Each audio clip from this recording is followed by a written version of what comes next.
Hello. More thoughts on the Black Mirror episode, The Entire History of You. This is the first of 6 videos that I'm going to make on Black Mirror episodes that we're watching in the class. So this is definitely one of my favorite Black Mirror episodes. I think this is probably the first episode that really hooked me. I didn't like the first episode. The second episode was of the first season was much better than the first, that's for sure. But the third one, I was hooked. So just for those of you who maybe haven't seen the episode or are a little foggy on it, the premise of it, as is almost always the case with Black Mirror, some sort of technology that takes some natural human tendencies and ramps them up like crazy, right? So this particular episode is set in the not so distant future, maybe 20 or 30 years from now, and there's a technology called the grains, which you can get implanted.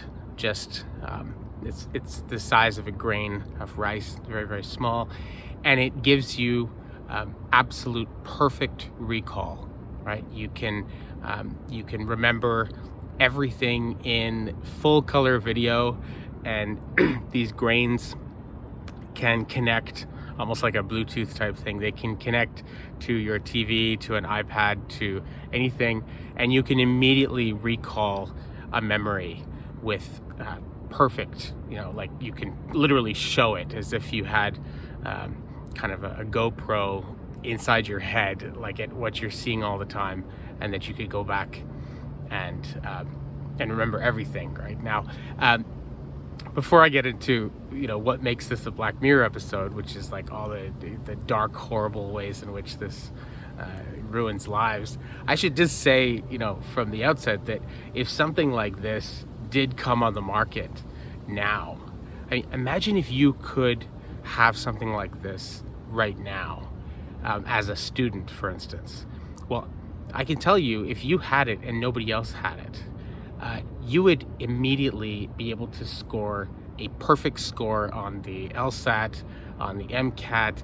You would get 100%. You would have absolutely perfect recall.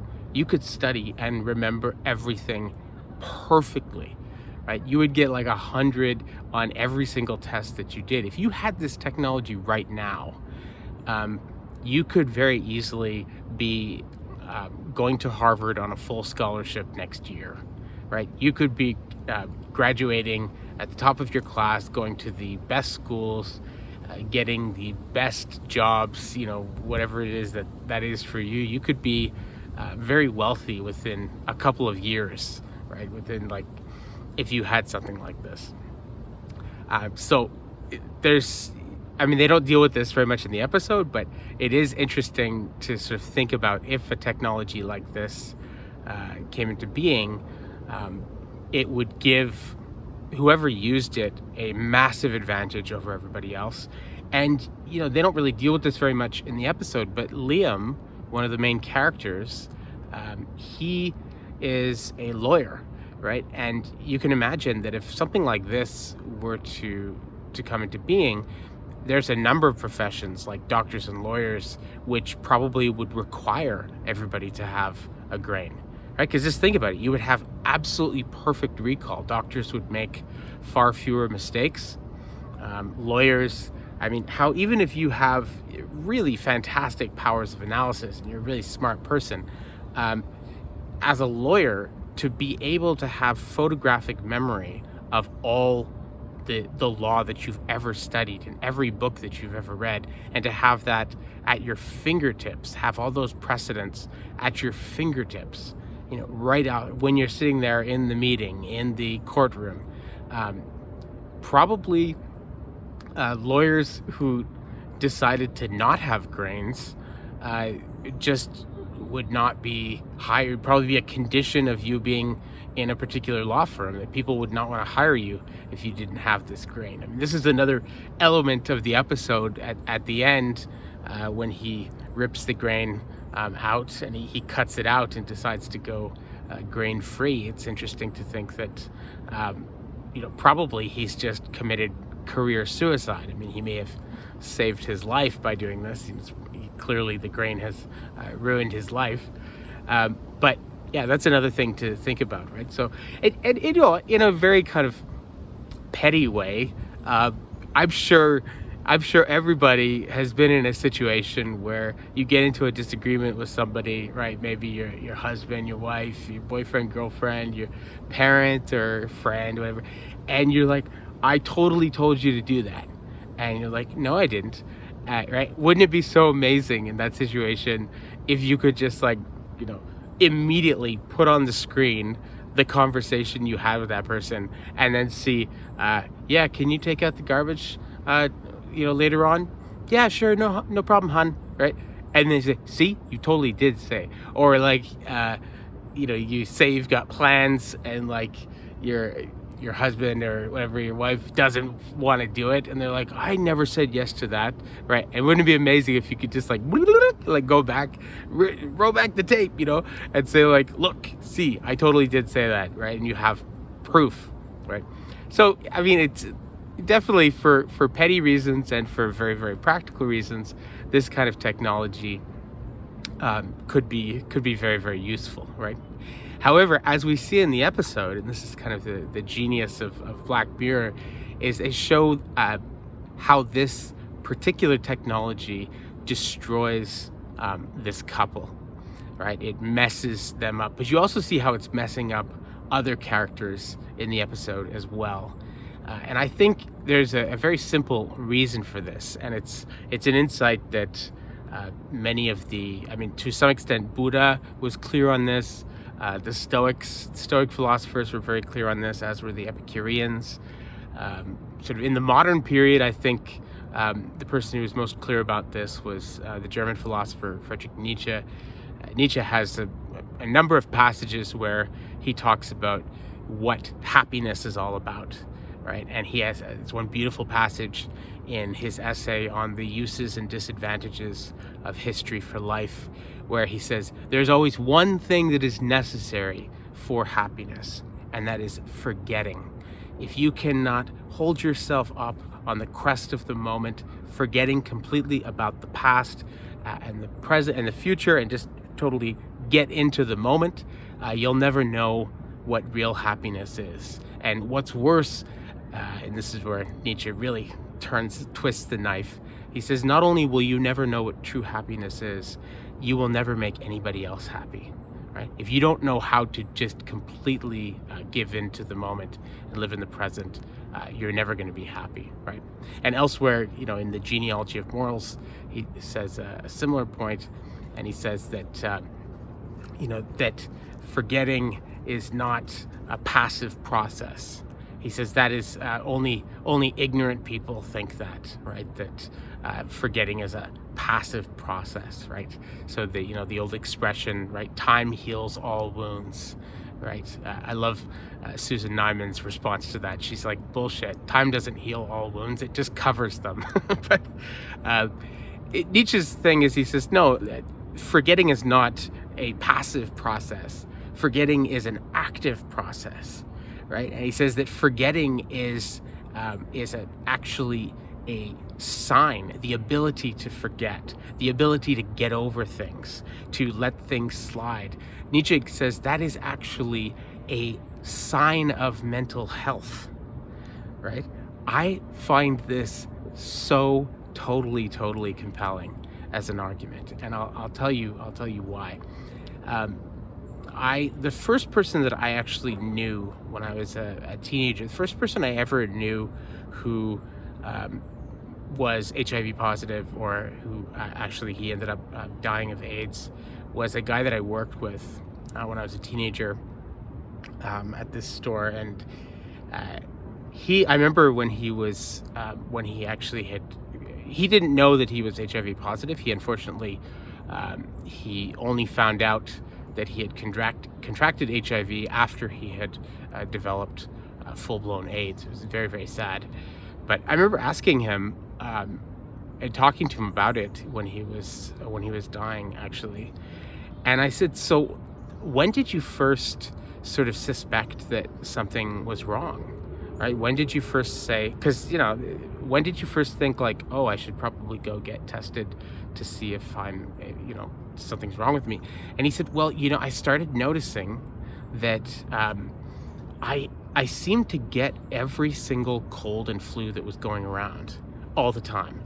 Like, I would get everything that was going around, and it would last longer for me than anybody else. So a cold that seemed to affect people would be say, oh yeah, it wasn't a bad cold. I was only really sick for about 2 or 3 days, and then I felt totally fine after 4 or 5 days. He goes, I would get that cold and I'd be like completely flattened for like 2 weeks, right? And a flu that would knock some people out for like, let's say like a week, right?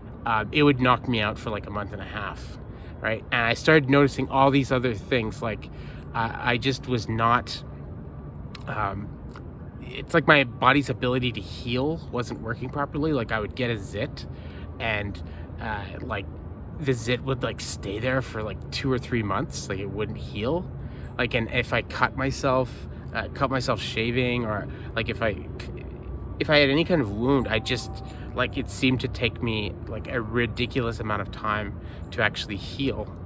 And he goes, that's when I realized, okay, there's something going wrong there. Now, Nietzsche's point about forgetting being a sign, the ability to forget and get over things, being a sign of strong mental health, right? The opposite is exactly true, right? That Nietzsche saw that it was a sign that there was something wrong with you, like deeply wrong with you. If you just can't get over things, if you hold on to resentments in a very kind of bizarre way. I mean, the type of person, right? I mean, there's some people where they will talk to you about something that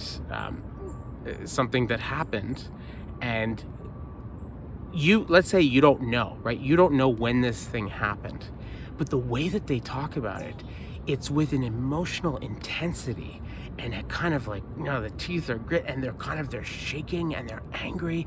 And the way they're talking about it, you would think that they were talking about something that happened, earlier on today, or something that happened last week, or something, that happened, at most, right, like, this year in 2020. And then you find out that they're talking about something that happened 40 years ago, right? They're talking about something that happened 20 years ago. And you're like, oh my God, like, what is wrong? Like, why does this seem so fresh to you still, right? Now, for Nietzsche, this is a sign of something that is deeply wrong, that you can't get over things, right? Now, obviously, he's not saying you should forget things in the sense of just amnesia, right? I mean, if obviously we remember things for a reason. Memory serves a function, right? If you picked up a rattlesnake because you thought it was non-venomous and it bit you, you should remember that rattlesnakes are poisonous in the future, and you should be careful, right? So remembering something or somebody that hurt you so that you can avoid them or that thing in the future, that's smart, that's intelligent, right? So I'm not talking about like amnesia. I'm not talking about that Jim Carrey movie, Eternal Sunshine of the Spotless Mind. I'm not talking about that. So you can remember that somebody screwed you over, right? Without being still angry about it, right? This is why I always say, like, the whole idea that forgive and forget, right? You don't need to forget in order to forgive, right? You can decide, okay, like, let's say, for instance, somebody borrows like a bunch of money off of you, right? And they don't pay you back, right? You can, right, which virtually everybody has had this done to them and virtually everybody has done this to somebody else inadvertently, for one reason or another, because they didn't have the money or something like that at some point in their life. But let's say you get screwed over in some way, right? You can decide, all right, I'm just going to let that go. And yeah, probably never going to see that money. But you can decide to just, well, I'm not going to be pissed off about it, right? I'm just going to remember not to lend that person money in the future, right? So you don't need to forget that the person still owes you the money and they did pay it back. You can just decide, you know what, I'm not going to be all pissed off about that. Like, it's not worth my time, right? But there are some people who hold on to these things, right? I mean, there's a small minority of people who do it because they actually have. There's a wonderful This American Life episode, wonderful podcast. It's called, I think it's called like In Praise of Ignorance or something like that. And they actually interview some people for that episode who have this very rare disorder, which causes them to have like photographic memory. They can remember everything, right? But it's a rare brain thing. And the people that they interview say that it's terrible. Like it's really hard on their relationships because they can remember every single bad thing that the other person has done over like decades and decades of a relationship. They never forget anything, right? And they still feel the immediacy and of it all the time, right? So it doesn't sound like a nice way to be at all, right? Well, this particular episode of Black Mirror, the entire history view, is in a future where basically everybody is like this, who has these grains, right? They can remember everything all the time, right? And what it means is it's this really bizarre world where people never get over their relationships because they can replay all of the good times that they had with previous people. They can replay sexual experiences that they had in previous relationships. They can replay fights, right? So they can just constantly be living in reminiscing about the past, right? And it even applies to the primary relationship in the episode, Liam and Faye, when there's that one incredibly uncomfortable scene where they're in bed and they're having sex, but rather than focusing on each other, they're both like turning on their grains and they're replaying images of themselves having sex with each other at the beginning of their relationship, like when it was all new and exciting and all that stuff. So it's almost like they're cheating on each other with each other. I mean, it's so completely bizarre.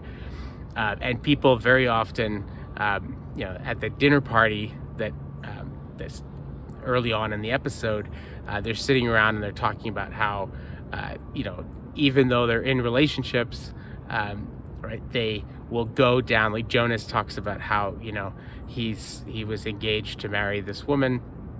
And he said, I'm with this beautiful woman and she's upstairs in the bedroom and she's ready to like have sex with me and stuff like that. But instead, I'm down in the living room replaying redos of sex I've had with other people in the past. So he's kind of looking at like homemade porn inside his own head, right? And like, masturbating to homemade porn in his head from previous relationships when he's got a real person upstairs that's totally into him and is wonderful, right?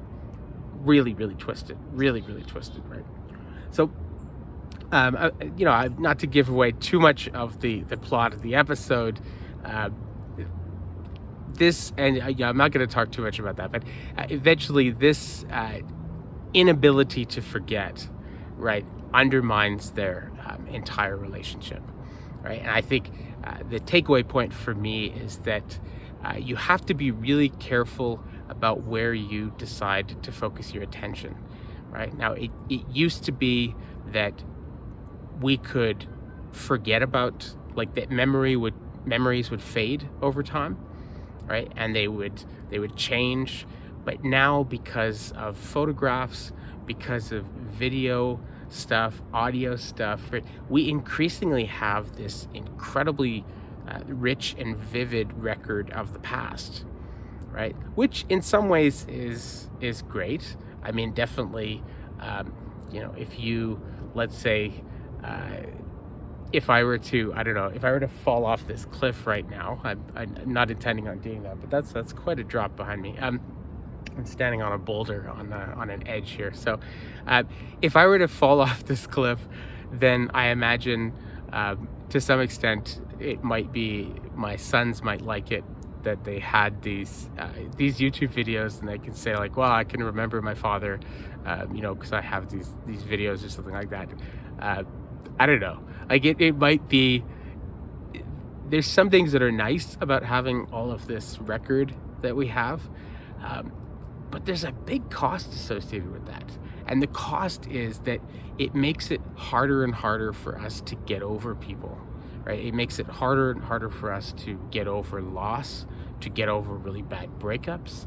Because now, not only are you trying to get over your memories of all the good times you had with that person, now you can probably go into so many different places on social media. You can find all these like cute texts they sent you, when everything was amazing. You can find like video footage of the two of you totally in love, like kissing at a party, and cute things that you sent to each other. Like there's just the ability of the past to hold us in its grip and not let us kind of move on to anything else, and to live in the present is very, very it's very worrisome. And I think it ultimately is it undermines our happiness in many, many ways, right? Anyway, I'm going to talk about this more in a future video, but that's enough for now. All right, bye.